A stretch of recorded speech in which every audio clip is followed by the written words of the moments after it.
नमस्कार दोस्तों, आज हम देखने वाले हैं उत्तर प्रदेश असिस्टेंट प्रोफेसर की जो परीक्षा होने वाली है उसका सिलेबस देखने वाले हैं। ठीक है, और परीक्षा से पहले सिलेबस को समझना बहुत ही महत्वपूर्ण होता है, बहुत ही ज़रूरी होता है, क्योंकि बहुत से ऐसे प्रश्न होते हैं जो सीधे सीधे सिलेबस से आते हैं या फिर सिलेबस को भली प्रकार समझकर ही हम परीक्षा की तैयारी को भली प्रकार सही दिशा दे सकते हैं। तो आइए हम देखते हैं कि उत्तर प्रदेश उच्चतर शिक्षा सेवा चयन आयोग द्वारा जो परीक्षा पिछले वर्ष कराई गई थी, जो कि किसी कारणों से निरस्त हो गई और वह पुनः परीक्षा प्रस्तावित है अप्रैल में। तो उस परीक्षा का हम आज सिलेबस देखेंगे। सिलेबस को ध्यान में रखते हुए परीक्षा की तैयारी करना बहुत सही हो जाता है। तो आइए हम सिलेबस को देखते हैं।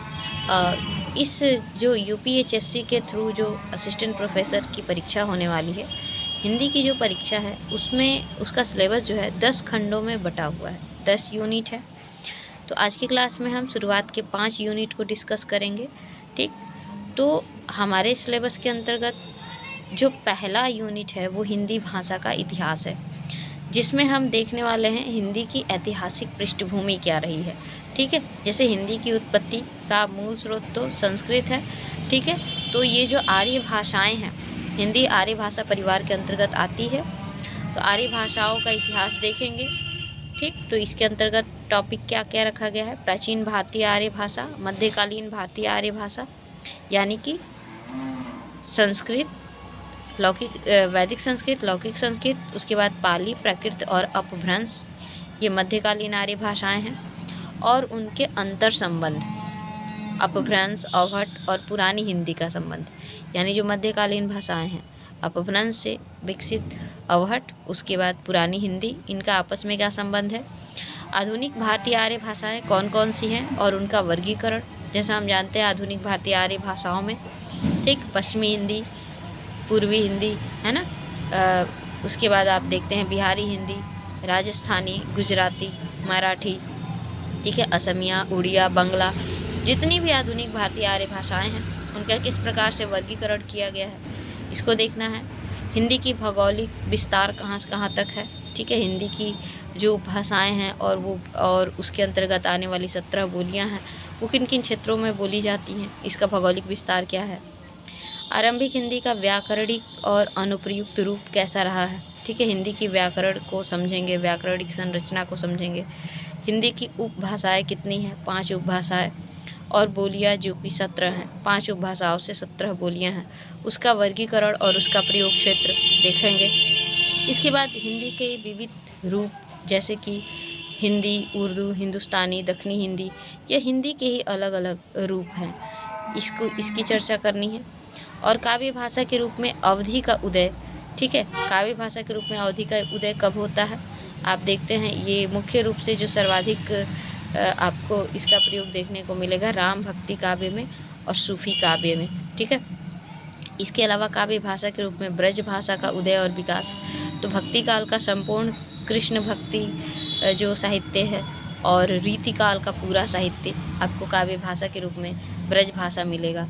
तो अवधि और ब्रज का जो मुख्य रूप से विकास रहा है वह भक्ति काल से लेकर के, भक्ति काल में अवधि और ब्रज दोनों का, और रीति काल में ब्रज का। ठीक है, और इसके बाद देखेंगे साहित्यिक हिंदी के रूप में खड़ी बोली का उदय और विकास कब से होता है। ठीक, तो खड़ी बोली का उदय साहित्यिक हिंदी के रूप में 19वीं सदी से होता है। ठीक है, आधुनिक काल भारतेंदु युग से। ठीक, इसके बाद आगे देखना है मानक हिंदी का भाषा वैज्ञानिक विवरण, यानी कि हिंदी का मानकीकरण किस तरह से किया गया है, और हिंदी का जो व्याकरणिक स्वरूप है उसको देखेंगे। इसमें हम हिंदी की स्वनिम व्यवस्था को समझेंगे। ठीक, हिंदी की ध्वनियों का वर्गीकरण के विभिन्न आधार हैं, उच्चारण स्थान के आधार पर हम देखते हैं। ठीक है, स्वर व्यंजन का वर्गीकरण देखते हैं। ठीक है, स्वरों का अलग से वर्गीकरण है। ठीक, और व्यंजनों का भी विस्तृत वर्गीकरण, इसको हम देखेंगे। इसके बाद हिंदी की शब्द रचना की किस प्रकार होती है, हिंदी में शब्दों की रचना में कौन कौन से सहायक तत्व हैं, उपसर्ग क्या है, प्रत्यय क्या है। ठीक, हिंदी की रूप रचना, ठीक है, यानी कि शब्द और उसके विभिन्न प्रयोग प्रकार, ये सब चीज़ देखेंगे। लिंग वचन कारक व्यवस्था के संदर्भ में हम समझेंगे हिंदी की रूप रचना।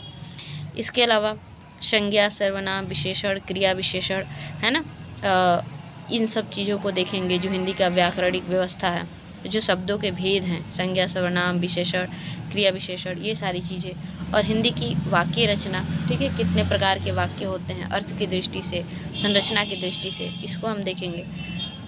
यह सभी प्रथम यूनिट के अंतर्गत। इसके अलावा हिंदी भाषा के विविध प्रयोग कौन कौन से हैं, मानक भाषा के रूप में हिंदी कैसी है, राजभाषा के रूप में भारतीय संविधान ने हिंदी को अनुच्छेद 343 के अंतर्गत राजभाषा माना है, इसको हम पढ़ेंगे। हिंदी का राष्ट्रीय भाषा के रूप में उसका स्वरूप कैसा है, ठीक। संपर्क भाषा के रूप में हिंदी को देखेंगे, संचार भाषा के रूप में, प्रयोजनमूलक हिंदी और कार्यालय हिंदी जिसको हम कह सकते हैं, या प्रयोजनमूलक हिंदी, और हिंदी को संविधान में क्या स्थिति है, अनुच्छेद 343 से लेकर 351 तक हिंदी को किस प्रकार से संविधान में वर्णित किया गया है, इसको देखेंगे। भारतीय संघ की राजभाषा के रूप में हिंदी का किस प्रकार से विकास के लिए कार्य किया जा रहा है, इसको देखेंगे हम यूनिट फर्स्ट में, ठीक। अब यूनिट सेकंड के अंतर्गत यानी कि दूसरी इकाई के अंतर्गत हमें क्या देखना है, नागरी लिपि या देवनागरी लिपि, ठीक है, जो कि हिंदी की लिपि है, ठीक है। हिंदी, संस्कृत, मराठी, ठीक है, इस प्रकार की कई सारी भाषाओं की लिपि रही है देवनागरी, ठीक है, देवनागरी या नागरी लिपि। तो हम इसमें पढ़ेंगे नागरी लिपि का उद्भव और विकास, ठीक है, और नागरी लिपि या देवनागरी लिपि की क्या विशेषताएं हैं जो इसे विशिष्ट बनाती हैं या वैज्ञानिक लिपि के रूप में इसे माना जाता है, और किस प्रकार देवनागरी या नागरी लिपि के सुधार के लिए क्या क्या प्रयास किए गए हैं, उसका मानकीकरण किस तरह से करने के सुझाव दिए गए हैं, इसको देखेंगे। इसके अलावा कंप्यूटर और देवनागरी लिपि से संबंधित कौन कौन सी सुविधाएं हैं, यानी कि वर्तमान युग कंप्यूटर का युग है, ठीक, तकनीकी का युग है, तो किस प्रकार कंप्यूटर में जो है कंप्यूटर के क्षेत्र में हिंदी का या कहें कि देवनागरी लिपि का किस तरह से प्रयोग हो रहा है, और उसके प्रयोग के लिए कौन कौन से सॉफ्टवेयर विकसित किए गए हैं, इसको देखेंगे। और इसके साथ ही विभिन्न प्रकार के फॉन्ट होते हैं, तो यूनिकोड क्या है जो हिंदी भाषा में टाइपिंग के लिए, ठीक है, यूनिकोड जो फॉन्ट का प्रयोग होता है, यूनिकोड क्या है इसको समझेंगे।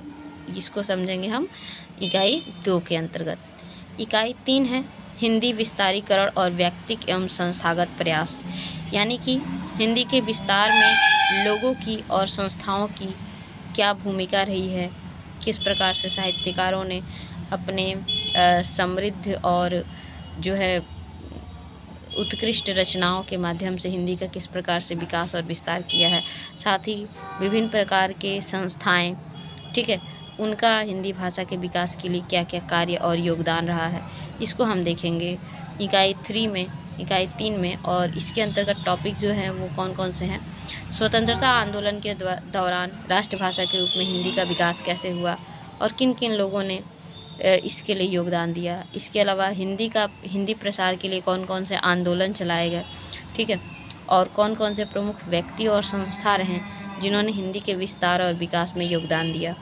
इसके अलावा हिंदी से संबंधित सरकारी संस्थाएं और विभाग कौन कौन से हैं वर्तमान समय में, ठीक है, और पहले से कौन कौन से रहे हैं जिन्होंने हिंदी और हिंदी साहित्य के विकास एवं विस्तार, हिंदी भाषा के विकास और विस्तार में सहयोग दिया है और दे रहे हैं, वह उन सभी सरकारी और गैर सरकारी संस्थाओं और विभागों को देखेंगे। इसके अलावा हिंदी के क्षेत्र में या साहित्य के क्षेत्र में कौन कौन से सम्मान दिए जाते हैं, कौन कौन से पुरस्कार दिए जाते हैं, अभी तक किन किन साहित्यकारों को जैसे ज्ञानपीठ या साहित्य अकादमी या भारत भारती, ठीक है, या सरस्वती सम्मान जैसे प्रसिद्ध जो हिंदी या साहित्य के विकास के लिए जो पुरस्कार और सम्मान हैं, उनसे सम्मानित लेखकों इत्यादि को देखेंगे, रचनाओं को देखेंगे। इसके अलावा हिंदी पत्र पत्रिकाएँ, ठीक है, किस प्रकार से हिंदी पत्र पत्रिकाओं का इतिहास क्या रहा है, भारतेंदु युग से या आधुनिक काल से हिंदी के समाचार पत्र पत्रिकाएं और साहित्यिक पत्रिकाओं का जो है प्रकाशन और पठन पाठन प्रारंभ होता है, तो उसको देखेंगे कौन कौन सी हिंदी की पत्रिकाएं हैं रही हैं अब तक और आगे अभी कौन कौन से सक्रिय हैं, उनको देखेंगे। हिंदी का जन माध्यम क्या रहा है, हिंदी पोर्टल और वेब पटल, जैसा कि बताया गया आधुनिक युग इंटरनेट का युग है, कंप्यूटर का युग है, संचार का युग है, सोशल मीडिया का युग है, तो हिंदी किस प्रकार से इस क्षेत्र में अपनी जगह बना रही है। इसको देखने के लिए हिंदी के कौन कौन से पोर्टल हैं, वेबसाइट हैं, इसको यहाँ पर देखेंगे इकाई 3 के अंतर्गत। इकाई 4 है हिंदी साहित्य का इतिहास। ठीक, तो इसके अंतर्गत हम देखेंगे हिंदी साहित्य का इतिहास दर्शन, यानी साहित्य का इतिहास क्या होता है, किस तरह से लिखा जाता है, इसकी परिभाषा क्या है, साहित्य इतिहास लेखन में की कौन कौन सी पद्धतियाँ हैं, और साहित्य के हिंदी साहित्य में अभी तक किन किन लोगों ने इतिहास लेखन का कार्य किया है, प्रमुख इतिहास ग्रंथ कौन कौन से रहे हैं, इसको देखेंगे। इसके साथ ही हिंदी साहित्य के इतिहास का काल विभाजन विभिन्न विद्वानों द्वारा क्या रहा है। मुख्य रूप से शुक्ल जी ने हिंदी के 900 वर्षों के इतिहास को 4 कालखंडों में बांटा है। आदिकाल, मध्यकाल जिसको उन्होंने उत्तर मध्यकाल, और पूर्व मध्यकाल और उत्तर मध्यकाल में बांटा है, जिसको कि हम भक्तिकाल और रीतिकाल कहते हैं, और आधुनिक काल। ठीक, तो ये 4 कालखंडों में सबसे पहले आदिकाल। आदिकाल के अंतर्गत हम देखेंगे आदिकाल की सामाजिक, सांस्कृतिक, धार्मिक पृष्ठभूमि क्या रही है। ठीक, और आदिकाल में मुख्यतः हम देखते हैं कि धार्मिक साहित्य देखने को मिलता है।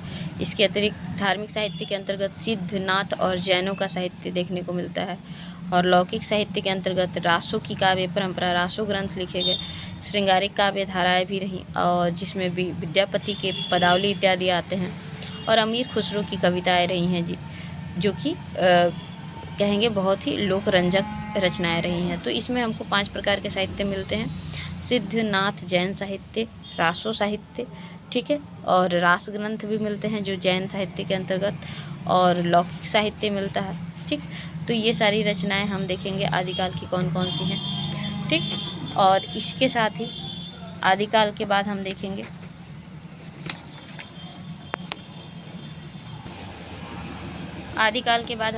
भक्तिकाल। भक्तिकाल में भक्ति आंदोलन की पृष्ठभूमि क्या रही है। जैसे हम जानते हैं भक्ति का उदय दक्षिण भारत से होता है, और उसके बाद रामानंद के द्वारा उसका प्रसार उत्तर भारत में होता है। तो भक्ति आंदोलन की पृष्ठभूमि क्या रही है, भक्ति के उदय के सामाजिक सांस्कृतिक कारण कौन कौन से रहे हैं, और भक्ति आंदोलन का अखिल भारतीय स्वरूप क्या रहा है, यानी कि देश के विभिन्न कोनों में, या उत्तर से लेकर दक्षिण तक, पूरब से लेकर पश्चिम तक भक्ति आंदोलन का स्वरूप कैसा रहा है अखिल भारतीय, और उसका अंतः प्रादेशिक वैशिष्ट्य क्या है। भक्ति काव्य में प्रमुख दार्शनिक सिद्धांत कौन कौन से हैं, विभिन्न आचार्यों द्वारा, संतों द्वारा दिए गए सिद्धांत, जैसे विशिष्टाद्वैतवाद, शुद्धाद्वैतवाद, द्वैताद्वैतवाद, द्वैतवाद। ठीक है, इन सभी सिद्धांतों को देखने के साथ ही भक्ति के विभिन्न भेद हैं, जैसे कि सगुण और निर्गुण भक्ति। ठीक है, इसके अंतर्गत ज्ञान मार्गी, प्रेम मार्गी भक्ति काव्यधारा जो है, और राम भक्ति का शाखा और प्रेम भक्ति शाखा, इनको यानी भक्ति के काव्य के जितने भेद हैं, इसके अंतर्गत संत काव्य परंपरा और उसके वैचारिक आधार, ठीक है, और सूफी काव्य परंपरा, और राम भक्ति और कृष्ण भक्ति काव्य परंपरा, इन सभी को देखेंगे। इसके बाद हम आ जाते हैं हिंदी साहित्य के इतिहास के अंतर्गत भक्ति काल के बाद रीतिकाल में। रीतिकाल की जो सामाजिक सांस्कृतिक पृष्ठभूमि है, रीतिकालीन साहित्य की जो प्रमुख प्रवृत्तियाँ रही हैं, ठीक है, रीतिकाल को हम श्रृंगारिक काल भी कहते हैं। उसमें दरबारी व्यवस्था रही थी, कवि मुख्यतः राजा के दरबारों में रहते थे, ठीक, और श्रृंगारिक रचनाएं और अलंकार प्रधान रचनाएं किया करते थे। ठीक है, तो रीतिकालीन साहित्य की जो प्रवृत्तियाँ है उसको देखेंगे, और रीतिकालीन काव्य को 3 भागों में काव्यधाराएं 3 प्रकार की रही: रीतिबद्ध काव्यधारा, रीतिसिद्ध काव्यधारा, रीतिमुक्त काव्यधारा। तो इसको समझना है, और रीति काव्य के स्रोत कौन से रहे हैं, जैसे कि रीतिकाल में जितने भी लक्षण ग्रंथ लिखे गए वो संस्कृत के काव्य शास्त्रों को आधार बनाकर लिखे गए।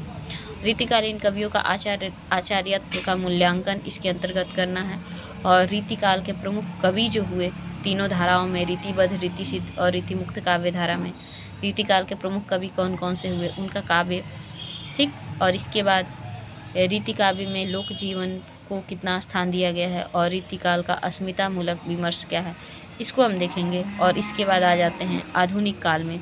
आधुनिक काल के अंतर्गत आधुनिक काल को विभिन्न भागों में बांटा गया है। सबसे पहले तो उसको गद्य और पद्य में अलग अलग विभाजित करते हैं। तो आधुनिक काल का जो पद्य का विभाजन है वो है भारतेंदु से पूर्व का, हम देखते हैं भारतेंदु पूर्व का हिंदी गद्य और हिंदी पद्य भी। इसके बाद काव्य के अंतर्गत भारतेंदु युग, भारतेंदु युग के जो प्रमुख कवि रहे हैं।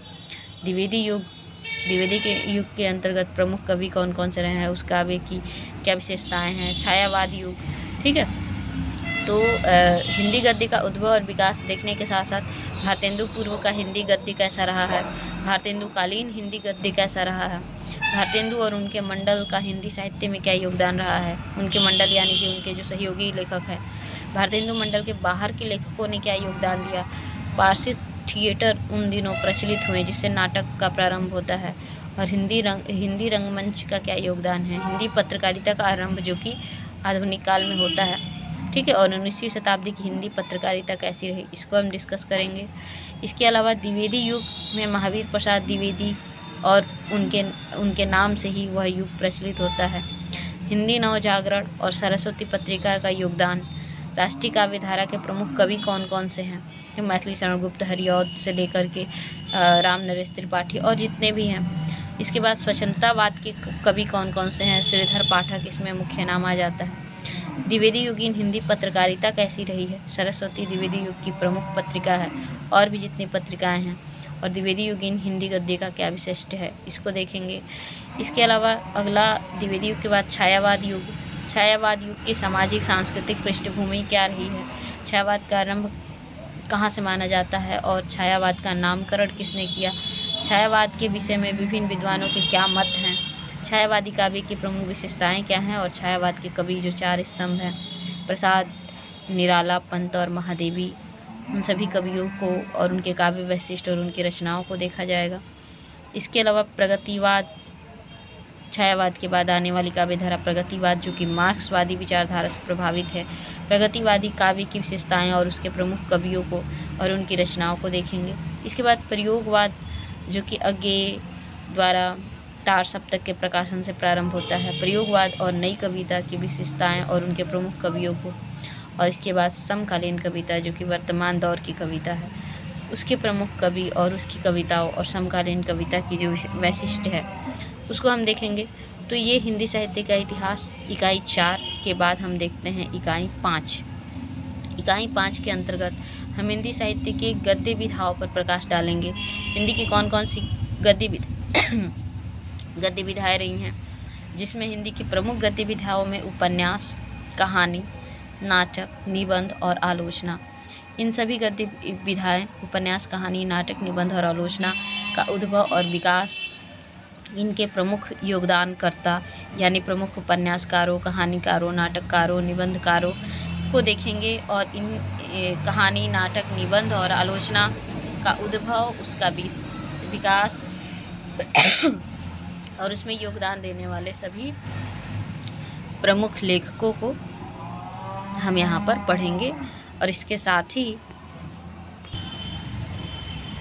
ही हम देखेंगे हिंदी की अन्य गद्य विधाएँ, यानी जो कथेतर हैं, यानी जो उपन्यास, कहानी, नाटक और निबंध से इतर जो अन्य जो नवीनतम विधाएँ हैं, जैसे कि संस्मरण, रेखाचित्र, जीवनी, आत्मकथा, रेडियो एकांकी, डायरी, रिपोर्टाज, साक्षात्कार, यात्रा साहित्य, पत्र साहित्य और ब्लॉग लेखन जो कि आधुनिक समय में सोशल मीडिया का एक तरह से प्रयोग किए जाने वाला विधा है। तो इन सभी विधाओं का जो अन्य गद्य विधाएँ हैं उनका परिचय लेकर उनमें जो प्रमुख रचनाकार सक्रिय रहे हैं, उनकी जो प्रमुख रचनाएं रही हैं, उसको हमें देखना है। तो यहाँ तक हम देख रहे हैं हमारे उत्तर प्रदेश जो असिस्टेंट प्रोफेसर हिंदी की परीक्षा का सिलेबस इकाई 5 तक हमने देखा है।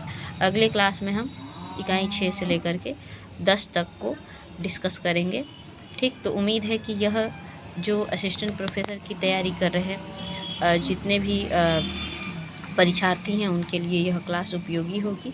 और सिलेबस को ध्यान में रखते हुए परीक्षा की तैयारी करना बहुत ही महत्वपूर्ण है और बहुत ही सरल हो जाता है। धन्यवाद। इसके आगे की क्लास में आपको इकाई 6 से लेकर 10 तक के पाठ्यक्रम पर चर्चा प्रस्तुत की जाएगी। धन्यवाद।